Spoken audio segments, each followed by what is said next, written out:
How's it been over 60 days since I last posted? Oh no, my channel is dead. So smash the like button and hi, my name is Lauri and welcome to my channel where I don't post stuff for 60 days. But today we're gonna be talking about my new cymbals. And I do have them here. So this cymbal and these hi-hats. So I've been trying to learn more about making cymbals, actual cymbals, because the original ones were just, you know, sheet metal cut to a round shape and then a very roughly hammered bell. And now I got myself an actual anvil and a ball peen hammer, and I started to learn hammering. It's pretty fun. But I still wanted to use basic cheap steel sheet, cause why not? So these are 0.7 millimeter steel sheets, and they are just raw steel. So these are not galvanized, because I need to be able to heat this up on a stove, and I don't want any, you know, poisonous chemicals in my tubes. One thing about steel is that after hammering it, the sound of the cymbal changes very dramatically over time. The sound of a real bronze cymbal changes after hammering as well, but I think steel changes even more. So as you will hear later in the video, right after hammering, the cymbals will sound very, very dull and bad. But then after you let the metal rest, the sound will be very, very different. And now I've also been experimenting with some small and thin brass sheets. And I might have just ordered 3 actual bronze cymbal blanks from China. Maybe. Who knows? So subscribe and you'll maybe find out. Maybe. So I did a couple of things differently compared to the original cymbals. I quenched the cymbal. I don't know if I could call it quenching, because my method is just heating it up on a stove and then throwing it to cold water. So the temperature is not high enough to, you know, be actual quenching, but it does change the sound quite a bit. It makes it way brighter.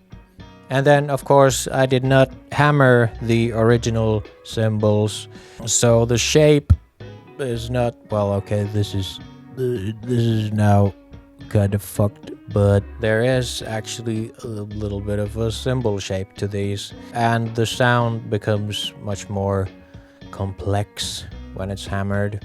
Of course, for the hi-hats, the shape is very, very important, because I think the biggest problem with the original hi-hats was that when they press against each other, you could imagine if these are flat, then they are just sheets of metal on top of each other. But with these, there is like the pocket of air between them, like there should be in a hi-hat. And for me, the best resources for this stuff has been Timothy Roberts' videos on YouTube. I think the channel is called Reverie Cymbals and Drums, and I'll link it in the description. He's an actual cymbal smith from the US, I think, and he's done lots of good videos about cymbal smithing, you know, like basic stuff about hammering and about hammers and lathing and all that jazz. So go check him out if you actually want to learn something about cymbals, because, you know, I'm stupid.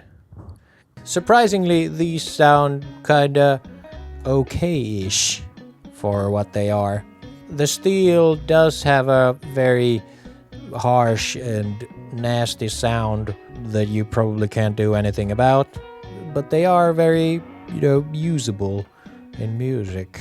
So, that's all that matters. I'm especially happy with the hi-hats because these are way better than my older hi-hats.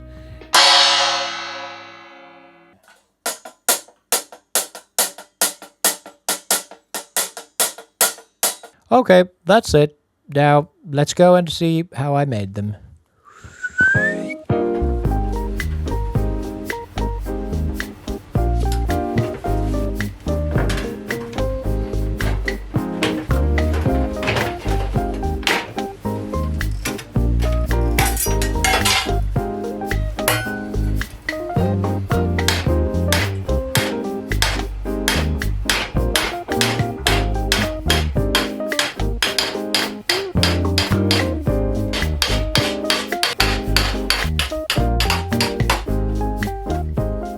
Just realized I should probably do the heat treating first, and I'm doing it on the stove.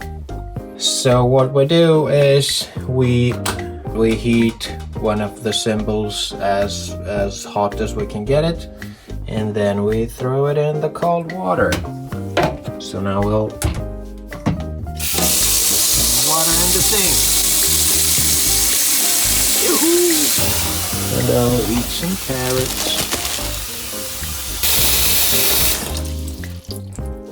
Now the stove seems pretty hot. So I'll one of the cymbals there, and now I'll wait for its color to change a bit. Okay, now we can see the color changing. This is kind of like seasoning a wok, if you've ever done that. I'll maybe put this one on top of it to keep the heat under it. Maybe, I don't know if it works like that, but it could work like that.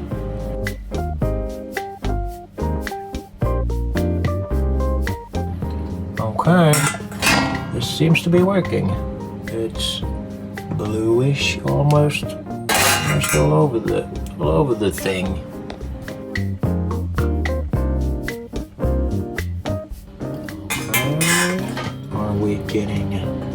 Yes, I think we're done now. Now we just throw this one in the cold water.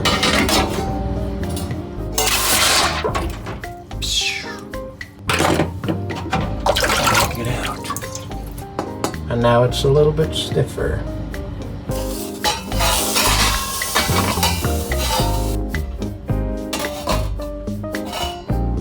So let's hear the difference at the moment between the two. So this is the one without the heat treating.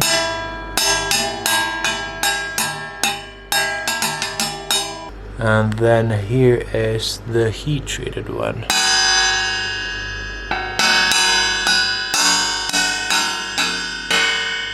Okay. Now I'll do the other one.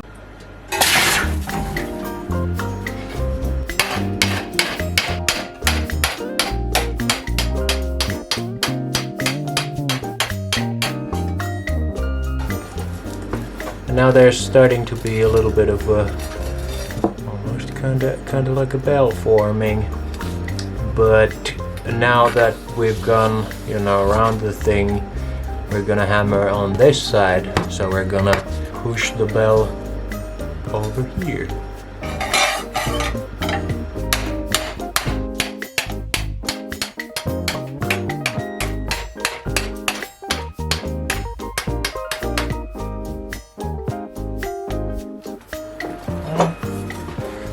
Now we're starting to get a little bit of a bell, and also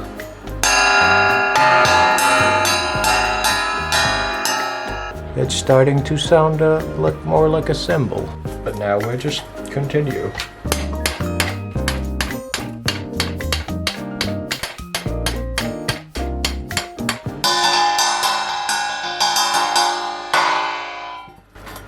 I think this is deep enough for me now.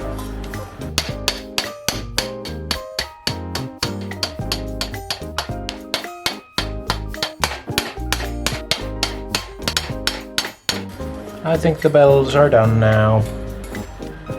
This one is kinda huge, and this one is tiny. And now I start hammering from the bottom side.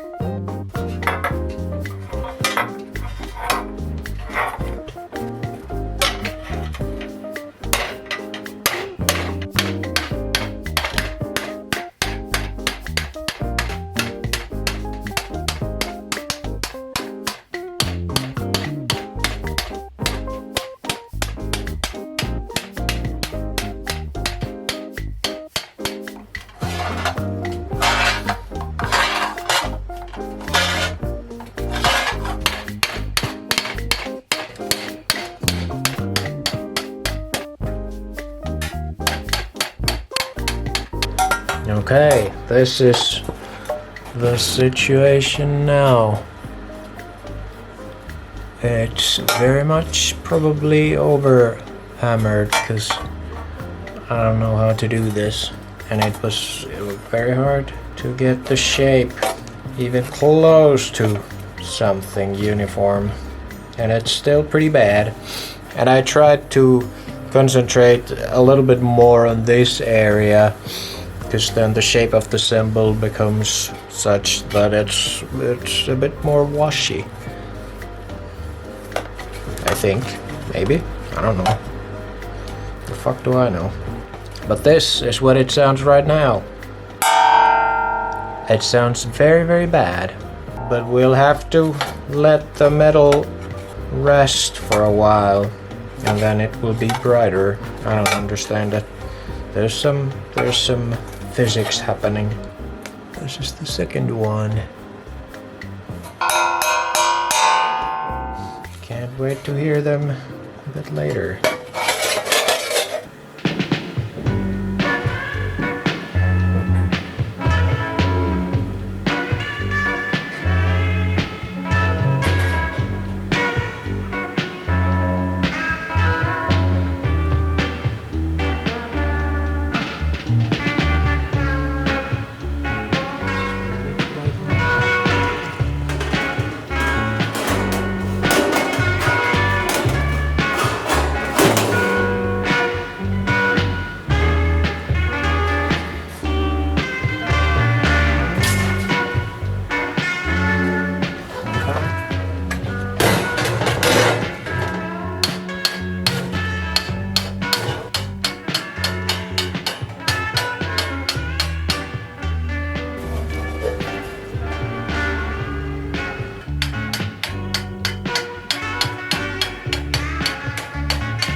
I think the bell is now done, and then I will start hammering the bottom.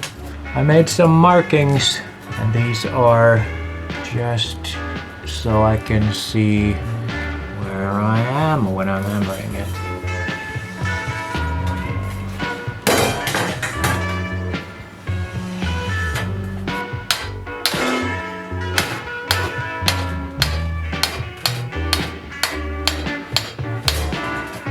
Then we'll hammer from the top.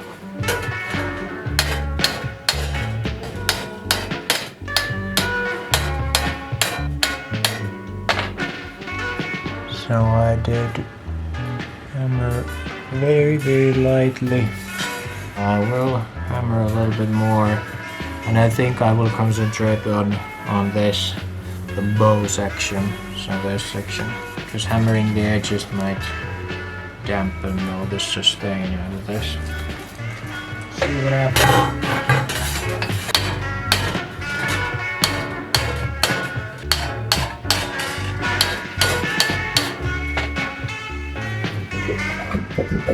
The cymbal is getting very wobbly because I'm hammering it from the bottom that makes the metal looser.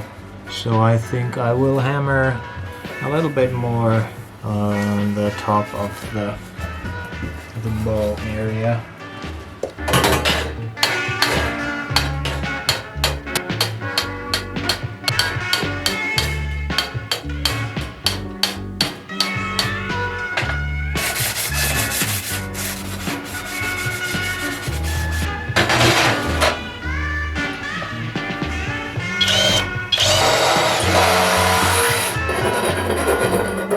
I just now got the idea to try and use this thing and scratch some little circles in the metal.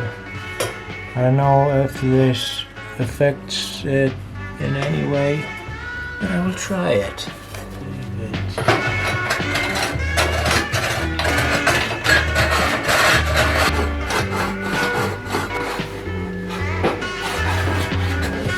Okay, this is what we ended up with.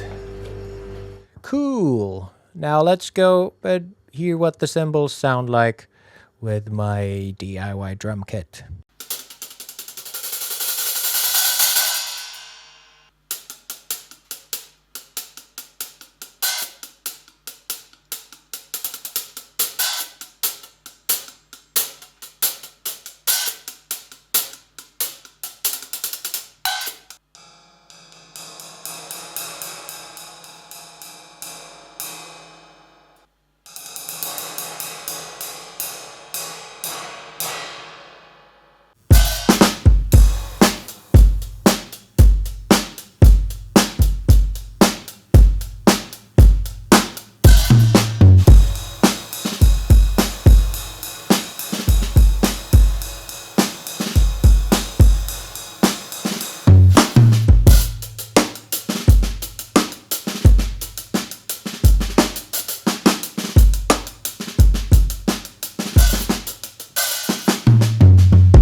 And then lastly, let's hear the cymbals in a musical context, so I will make some sort of a demo song. Thanks for watching the video, and I will see you in the next one. Peace, bye!